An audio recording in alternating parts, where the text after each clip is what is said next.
नमस्कार, अस्सलाम वालेकुम, सत श्री अकाल, जय झूलेलाल। मैं हूं जी प्रेम मतलानी और आप देख रहे हैं हालत हाजरा का प्रोग्राम। हकीकत ये है, इब्तदा में आपसे दरख्वास्त है चैनल ज़रूर सब्सक्राइब करें।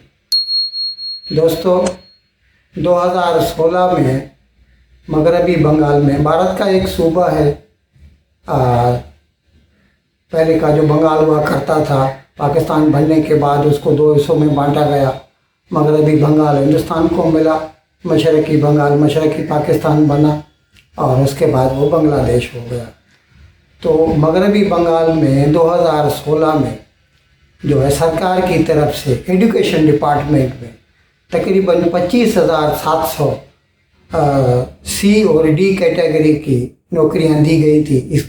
स्कूल टीचर्स की थी, क्लर्क थी और दूसरे जो तालीम खाते से वास्ता रखने वाली जो पोस्ट थी, 25,000 बाद में इसके बारे में शिकायत की गई कि इसमें धांधली हुई है, पैसा खाया है। उसके लिए रिटन एग्जामिनेशन भी हुआ था, जिन्होंने अप्लाई किया था उनका रिटन एग्जामिनेशन भी हुआ था और यहाँ तक लोगों में कहा जा रहा था कि सरकार ने 2 लाख से लेके 15 लाख तक रिश्वत खाई है एक एक नौकरी के लिए।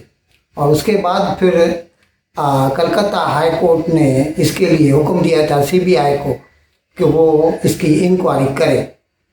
और फिर उसके बाद में उस वक़्त जो वज़ीर तालीम था, एजुकेशन मिनिस्टर मगरबी बंगाल का पार्था चैटर्जी, ईडी ने यानी एनफोर्समेंट डायरेक्टोरेट ने, जो कि ये 2 नंबर के पैसे के संभालते हैं, उसके वास्ते से रखने वाले या मनी लॉन्ड्रिंग के जो केस होते हैं उससे वास्ता रखते हैं, उन्होंने जो है पार्था चैटर्जी को अरेस्ट किया और उनके घर पे छापे मारे, उनकी तलाशी ली।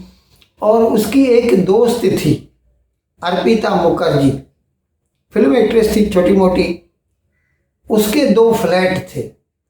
उनकी जब तलाशी ली गई तो वहाँ पर पहले 28 करोड़ रुपए मिले, उसके बाद फिर 21 करोड़ मिले। ये 2022 की बात है, तकरीबन 2 साल पहले की। तो तकरीबन 49-50 करोड़ रुपए कैश, 2000 के नोट और 500 के नोट ये मिले थे उनके घरों में से।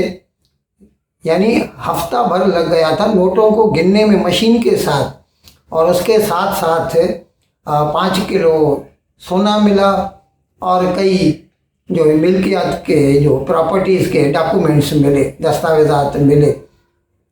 तो उसके बाद दोनों को गिरफ्तार किया गया, अर्पिता मुखर्जी को और पार्था चैटर्जी को। और फिर बाद में उस वक़्त तृणमूल कांग्रेस जिसकी हुकूमत है मगरबी बंगाल में, उन्होंने कहा था इससे हमारा कोई वास्ता नहीं, हम इसको निकाल देते हैं वज़रात से और पार्टी से भी। ये इंक्वायरी होती रही। अभी कल जो है कलकत्ता हाई कोर्ट ने, उसकी डिवीज़न बेंच है, 2 जज थे, मैं नाम भूल गया हूँ अभी, वैसे बताए तो गए हैं। उन्होंने एक फैसला किया, उन्होंने कहा कि बराबर ये जो रिक्रूटमेंट हुआ था 2016 में, इसमें खुल्लम खुल्ला धांधली की गई। यहाँ तक के बहुत सारे जो कैंडिडेट्स थे उनकी जो आंसर शीट थी वो ब्लैंक थी, कुछ भी नहीं लिखा हुआ था, उसके बावजूद उनको नौकरी दी गई। और वैसे सरकार की तरफ से 24,000 और कुछ नौकरियां देनी थी, लेकिन इन्होंने उससे भी 1,000 बढ़ के दी और वो उसके लिए लास्ट डेट थी नौकरियां देने की। उसके बाद भी ये नौकरियां देते रहे, उसके ऑर्डर निकालते रहे। और उसके बाद जो मैंने अभी आपको पहले बताया कि उसका जो एजुकेशन मिनिस्टर है उसके पास से 50 करोड़ और 5 किलो सोना मिला। ये अलग बात है कि वो बाद में मुकर गया, वो कहता रहा कि ये तो मेरा पैसा ही नहीं है। हम जाहिर है जब फंसेगा, पैसा तो वैसे भी उसके हाथ से जाने वाला था, इसीलिए वो मुकर गया। लेकिन अर्पिता मुखर्जी का सीधा बयान है कि ये पैसा मेरा नहीं है, ये पैसा पार्था चैटर्जी का है। अभी कल कलकत्ता हाई कोर्ट ने ये फैसला दिया कि बराबर इसमें धांधली हुई थी और इसीलिए हम ये जो 25,753 जितनी नौकरियां दी गई थी, ये सब के सब हम कैंसिल करते हैं। एक खातून है, महिला हैं, जिसको कैंसर की वजह से रहम खाकर नौकरी दी गई थी, उसको छोड़ के बाकी सबकी जो नौकरियां हैं वो कैंसिल कर दी गई हैं।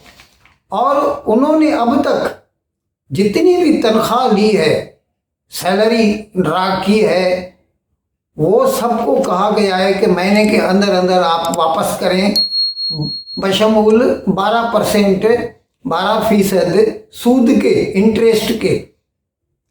तो अभी वो तो रकम कैलकुलेट की जाएगी सरकार की तरफ से कि किसकी तरफ कितना निकलता है, लेकिन प्रीमा फेसी सीधा सीधा लगता है कि ये जो रिक्रूटमेंट्स हुई थी इनमें धांधली हुई थी, इसीलिए कलकत्ता हाई कोर्ट ने उनकी सारी रिक्रूटमेंट को कैंसिल किया और जो है उसके साथ साथ उनको जो तनख्वाह दी गई उसको भी वापस करने का हुक्म दिया। ये अलग बात है कि तृणमूल कांग्रेस तो कहेगी कि हमारा कोई वास्ता नहीं है, ये पूरा ऑर्डर जो है ये गैर कानूनी है।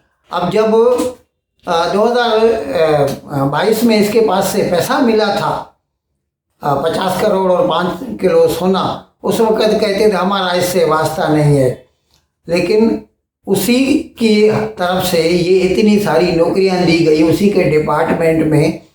तो खैर आजकल क्या है, भारत में इलेक्शन का दौरा है, इंतखाबात हो रहे हैं, तो इस किस्म के जो स्कैंडल सामने आएंगे इनके बहुत दूररस असरात साबित होंगे लोगों के ऊपर और कैंडिडेट्स के भी ऊपर।